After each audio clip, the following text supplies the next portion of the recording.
Hey, what's up? This is Rob Roy, the plant-based prepper.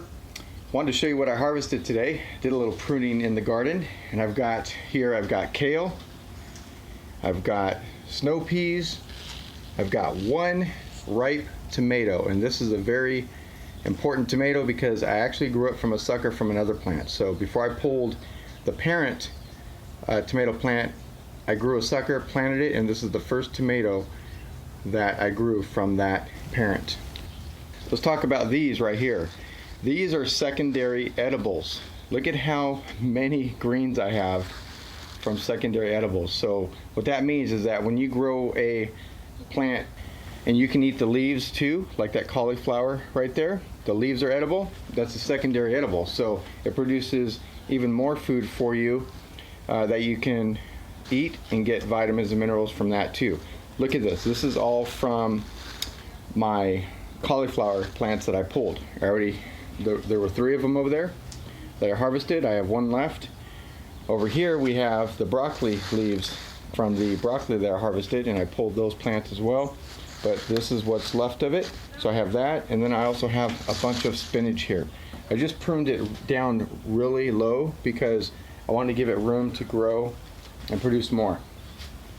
So I got quite a bit of greens here that I can juice, I can fry up. I'll look at some recipes for this. I don't know if I'm going to juice them or maybe fry them up with some garlic and herbs, or just put some in the salad. These right here, spinach, I always freeze and put that in my smoothies. I prefer spinach over kale in my smoothies. I just like the taste of this better. This is more bitter to me when I eat it raw. So what we like doing with kale is making kale chips.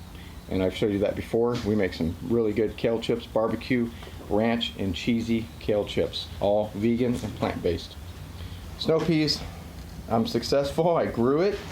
The plants didn't look too good. I got this from 3 of them. I've had trouble growing snow peas, but look at, I did get to harvest some, so I call that a win.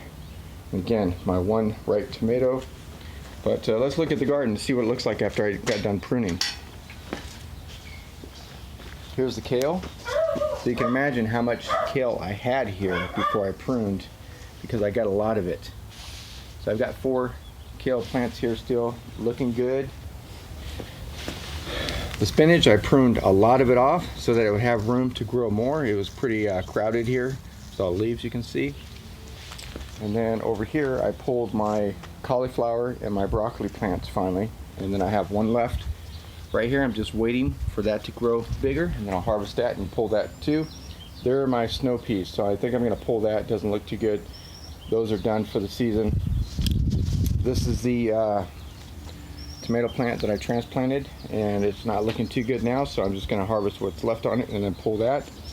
This one looks good right here, and I've got my beefsteak tomatoes that are still growing and hopefully will ripen soon, because I want to pull that plant. I want to pull everything in March before I'm ready to plant again and start the spring season. So I think I'm going to pull my dill right here. I'm not using it anymore. I've got plenty of it frozen. And then another tomato plant over there. It's got tomatoes in the bottom. I've got my carrots, my onion leeks, my green onion over there.